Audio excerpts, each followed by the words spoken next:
Good evening, everyone. This is NTC Part 2. If you haven't watched NTC Part 1, please go back and review that because in that video, there's a lot of things mentioned that will make sense in this video.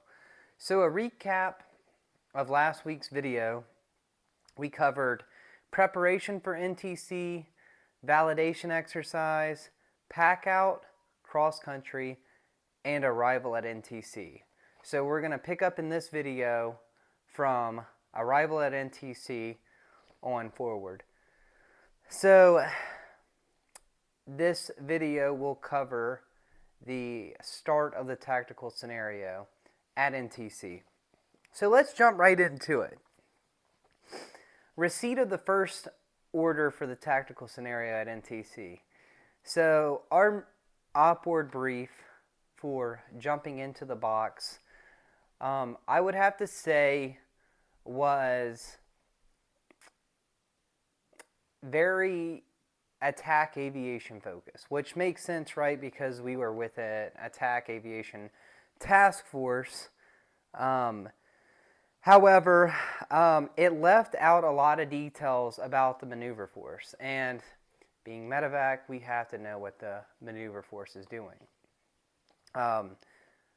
Obviously, the attack should be concerned with that as well, but there's a lot of details left out. So the reason I mention that is because if you are an FSMP platoon leader, you may have to go ask for an actual printout of the op-board, read through it yourself, and highlight the scheme of movement and maneuver for what the ground force is actually doing, which is what I actually did, along with the protect annexes and the sustainment annexes, to get a sense of the medical concept of support.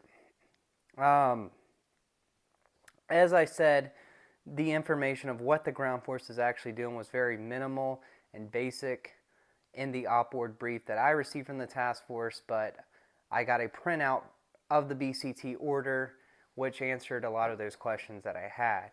However, I will say that the medical concept of support was still very bare in the base order and even in the protection and sustainment annexes. So I'll tell you how I overcame that in a little while. But from a medevac standpoint, they had a tentative location of the Roll 2. They had no locations for Roll 1s, and they had a couple AXPs. So jump out to the first TAA.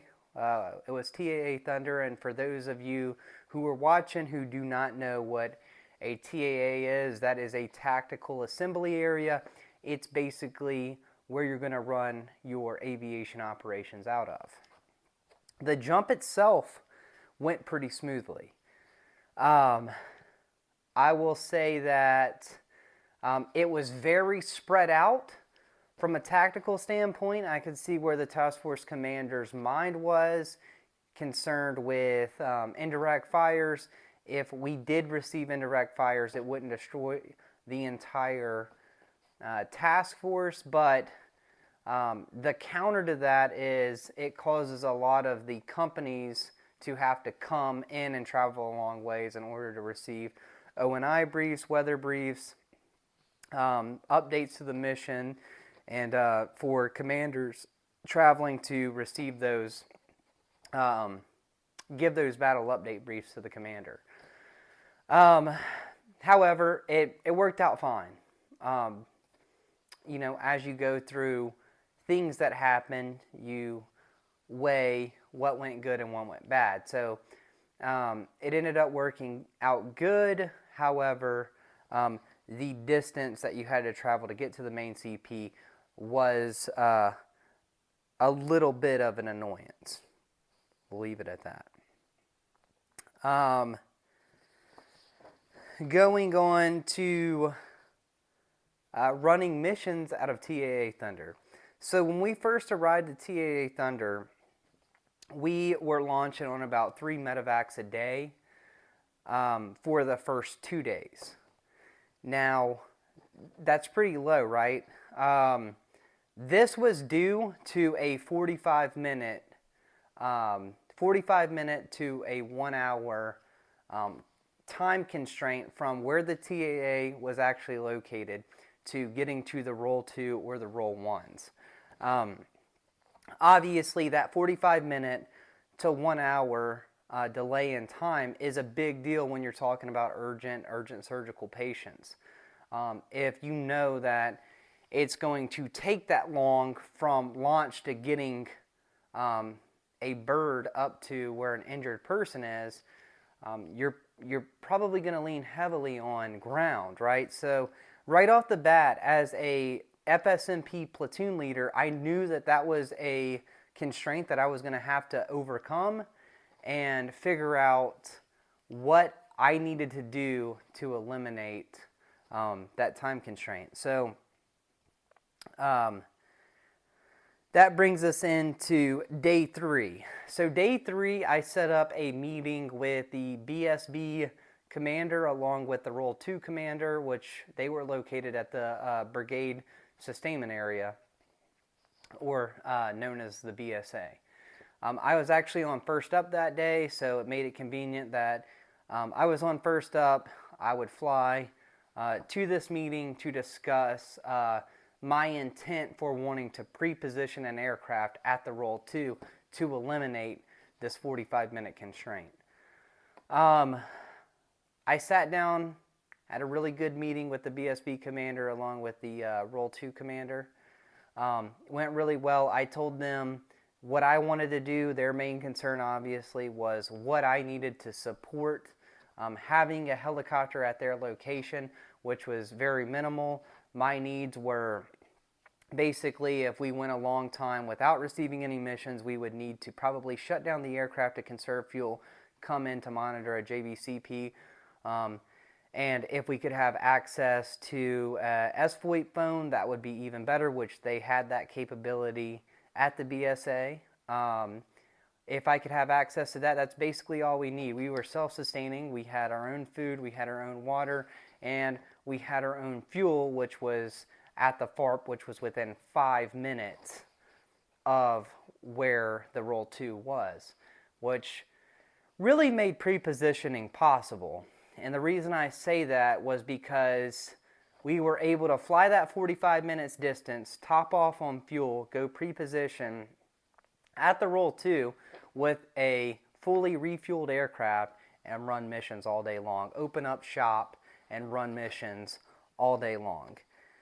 The BSB commander and the Roll 2 commander loved this idea. They were like, oh my God, thank you for being proactive. We would love you guys to come up here and do what you want to do and just let us know what you need. And from day 3 all the way up till index of the exercise, that's exactly what we did. Every single day we would pre-position. We would look at what the maneuver force was doing and try to figure out the high casualty producing events and have a helicopter pre-staged up at the Roll 2 before those high casualty producing events happened. That way we can get the most bang for our buck. Our medevac missions went from a max of 3 a day all the way up to like 10 a day. We were flying our asses off at NTC. And that's really how we did that. That pre-positioning worked out really well for us. So jumping to the next TAA, the jump itself, the aircraft, the ground movement went pretty good. We were much more condensed in. The FSMP, my CP was in closer to the main CP. So going to all of those battle update briefs and O&I briefs and weather briefs was much more easier. And as far as FSMP operations going forward from there, we continued to do our pre-positioning. So my big takeaways for NTC going forward with my medevac brothers and sisters, you have to make your unit relevant.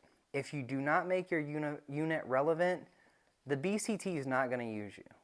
They're just not. You're expected to be the subject matter experts of medevac. Nobody knows medevac more than you do. You have to understand this. And if you aren't making yourself relevant and inserting yourself in planning and in execution and selling your service to the ground force, you're going to be sidelined. And that's a bold statement, but it's absolutely true. You have to make yourself relevant, and you have to fight to be in the fight. And then another point I want to make is when obstacles happen, one of the points that I made, the 45-minute time constraint, be a leader and solve those constraints. Don't sit on your hands and not do anything about it. Try to be productive and solve those constraints. Get them out of the way, remove them, and continue mission. Stats for my FSMP leaving NTC, we flew over 120 hours. That's roughly about 40 hours per crew. And we did really well there. Just like I do with all my videos, we're going to do story time now. So this story time is not really at NTC. It was on the way to NTC with the cross country. But I thought it was pretty significant in my aviation career. So listen up.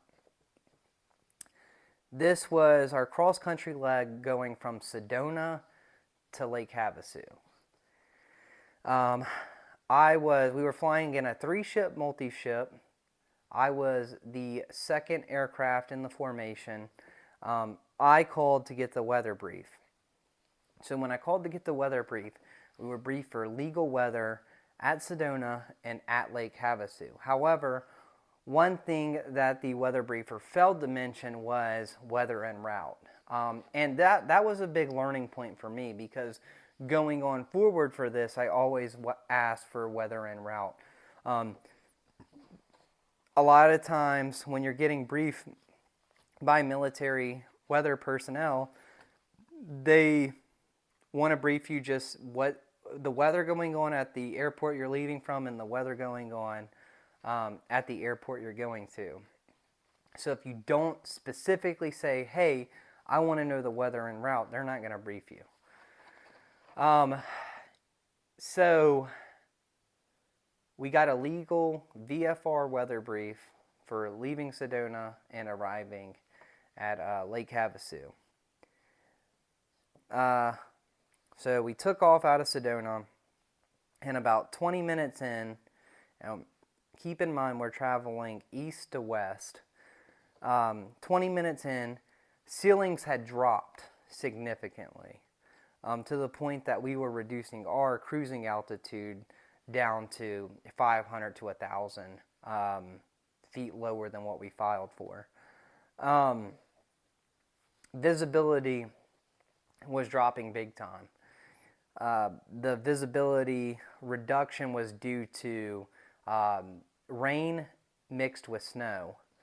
So temperature was also an issue as well. It was a scary moment, and the reason why I say that is because we were in a 3-ship formation. We were scud running, for for lack of a better term, because we were reducing our cruising altitude based on the ceiling, and visibility was deteriorating. It was still legal, don't get me wrong, it was still legal, but it was less than ideal, I'll say that. So my PC was flying, I was managing, and first thing he says is, hey, temperature's dropping, we got snow in the air, flip the pitot heats on. Flip the pitot heats on, and flight lead calls back, and he's like, hey, you want to continue this? This weather looks kind of shitty, or do you want to turn around? And my PC, who was actually the AMC, was like, hey, let's continue mission, and I'll make the call later if I need to. Everybody was on board with that plan. What got me nervous, and I think what got everyone a little nervous, was, like I mentioned before, we were traveling east to west. There were mountains in the north, and there were mountains in the south. We were traveling east to west trying to shoot through this pass that was going to take us into Havasu. The mountains to the north and to the south of us were obscured by the mist in the air and the drizzle that was reducing the visibility. And what I had on my mind is, if it looks like this right now, what's it going to look like at the pass? And if we happen to punch into the clouds, we not only have to worry about one another, but we also have to worry about the mountains in the north and the mountains in the south. So it's definitely one of those moments that'll kind of get the adrenaline pumping a little bit. And I looked over to my PC, and I said, hey, you know, we have an airport off to the about 20 minutes to the south of us. You want to divert. I forget what the airport was called, but I had the approach plates pulled up for it. I was ready to, you know, go on to another plan. He looked over at me and he's like, nah, I think we're good right now. So we continued on. Eventually we got up to that pass, and thank God, when we got through that pass, below was beautiful Lake Havasu, and it was clear blue 22 right as we flew over that pass. And I could tell everybody got really happy at that moment. But the flight got really quiet whenever shit was pretty bad. Later on that evening, we went out for a nice dinner. Later on that evening, my PC looked over and was like, hey, you know, I appreciate you giving me options back there. You did the right thing, which made me feel good, you know, because I'm relatively new to aviation, so it feels good when a high-hour PC tells you that. But yeah, that was story time. Everything went good. Everything was legal, but it was just one of those times where you definitely remember that flight for a long time. I want to end with thanking you guys for the support for my channel. Stay tuned. We have some more videos coming. And like I said, thanks again, guys.